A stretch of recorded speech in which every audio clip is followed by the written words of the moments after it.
Today we're going to talk about physical and chemical properties as well as physical and chemical changes. Later on in the lab you're going to be seeing and demonstrating yourself several examples of both of them. So let's real quickly go through these. Physical properties are going to be those that you can observe with one of your five senses. Now this is going to be with your senses alone or with an extension of your senses, like a microscope, like a meter stick. Like we can't just measure it with our eyes alone. We're going to need to look at it next to a scale. But in general, it's always going to be something that you can figure out with your senses. So some easy examples include the shape of something, the size, color, taste, and smell. All these are things that you can figure out with your senses. Now, a few less obvious examples of physical properties. Density. So we learned last unit how to find the density using the water displacement method. All those, if you have to take some measurements and do some calculations, those are going to be physical properties. They're going to be ones that you can figure out with your senses. Malleability is the tendency of something to squish, to form a new shape. So this clay down here has a high malleability. Many metals, when you heat them up, they become very malleable.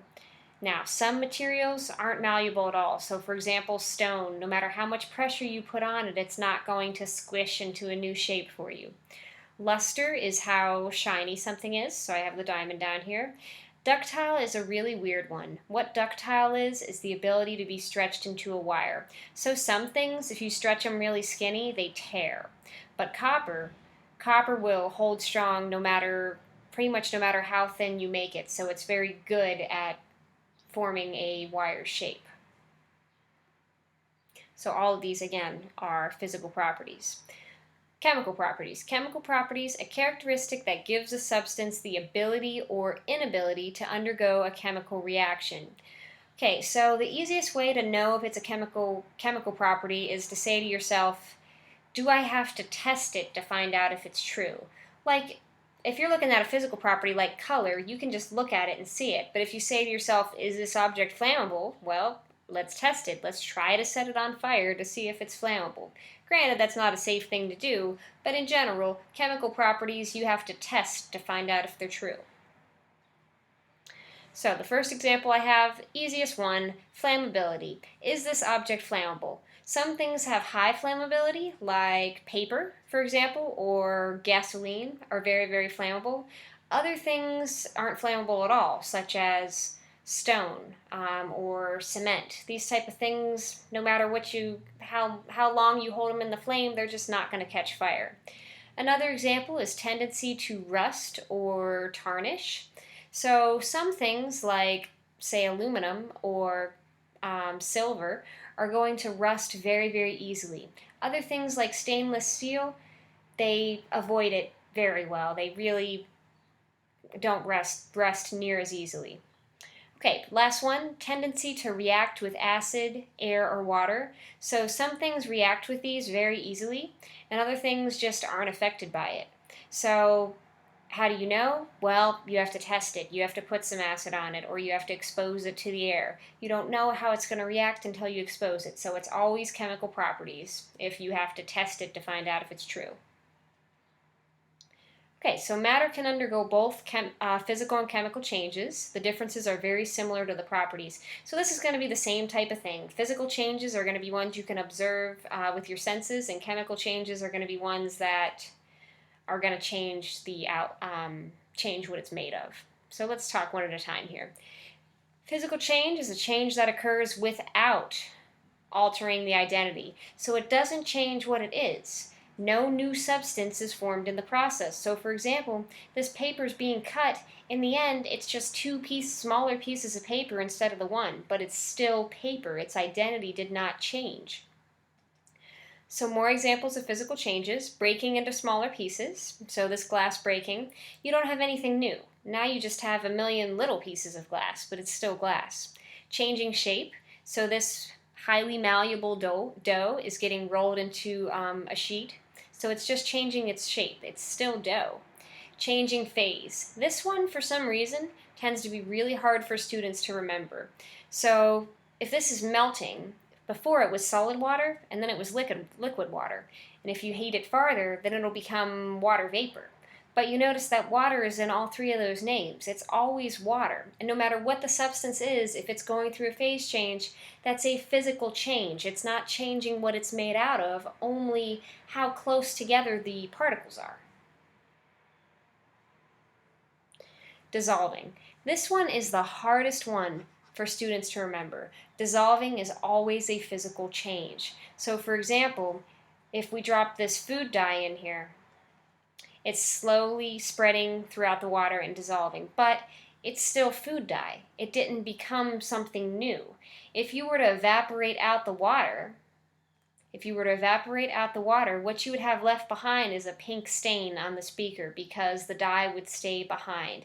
If you keep in mind, always think, what would happen if I heat this? What would happen if I evaporated away the water?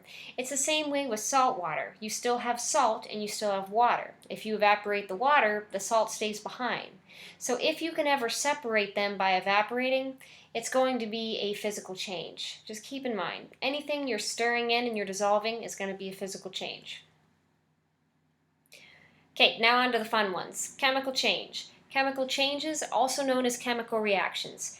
It's any process that changes the identity of the substance. You end up with a new type of matter. So after this beaker undergoes this crazy reaction, you're going to have something inside of it that you didn't have before. Anytime you have something new, it's going to be a chemical change or a chemical reaction. So, if you see any of these things happening, chances are you have a chemical change. So, bubbling. If you get a lot of bubbling, it means a gas is being formed. So, that's going to be a dead giveaway. Light is produced. Light produced in fire are pretty much the same thing, because the fire is what makes the light. If something catches on fire, it's absolutely a chemical change. A loud bang, so for example, explosions. Color change, this one is a really tricky one, because you can see down here that a color change is happening, but if you're just putting food coloring in water, then it's a dissolving process and it's physical. So this one you want to keep an eye on because it's tricky. Formation of a precipitate. Okay, what a precipitate is a solid. So you see in this reaction down here, this was a clear liquid, this was a clear liquid. When they mixed, you got this yellow solid. So anytime you get this solid that comes from nowhere, it has to be a chemical change because you have a new substance that wasn't there before the change, before the reaction. So, some easy examples of chemical changes. Setting on fire. Anytime you set something on fire, it's a chemical change because in the end you have ash or you have embers. You have something that you didn't have before. It's not, if you have a black ashes from a piece of paper, it doesn't look or behave any way like the original paper did. Mixing something with acid. So you see in this picture, we're dropping acid onto, I'm not quite sure what that material is, but it is bubbling away. So when it's done reacting, it's going to be some material that it wasn't before. Rusting or tarnishing. So this car it's not the same metal that it was before. Now it has oxygen mixed in with it. And the last example, combining with another reactive chemical. So basically, if you mix two chemicals together and you get a reaction, any change at all, it's going to be a chemical change because you have something new that you didn't start with. Okay, so let's go through these examples. These are in your notes. We want to identify whether these changes are physical or chemical. So it says water evaporates from the ocean. Evaporating is a phase change. And if you remember from the lecture, phase change is a physical change. Okay, so this one would be physical. It didn't change what we have, it's still water. Silverware comes out of the dishwasher with spots. So, what this is tarnishing. This is tarnishing. And it is a chemical change because we have something we didn't have before. These nasty spots on the silverware, we didn't have before. It's a new substance. Now, people often say, but I can get that off. I can scrape that off, so it didn't really change the spoon. But the truth is, when you're cleaning off the tarnish, you're actually taking the top layer of the silver off too. So in the end, you're shrinking the spoon a little bit. Floating ice melts to form water and sink. This is same thing we had before. This is a phase change, so it's going to be physical. Physical, still water. Okay, sharpening a pencil. So if you are sharpening a pencil, basically you're going to be changing the shape of the pencil. You're going to be cutting off small pieces of wood and leaving them inside the sharpener. This is a physical change. You're just changing its shape, okay, and basically cutting it up. So physical change. Okay, this is a tricky one because it looks like a new substance. If you went from water and powder to this Kool-Aid, it looks different. But the truth is, this is just a dissolving change. This is just dissolving.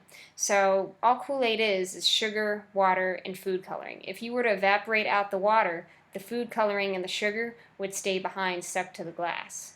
So this is a physical change. We call it Kool-Aid, but it's really just sugar, water, and food dye. They didn't make a new substance.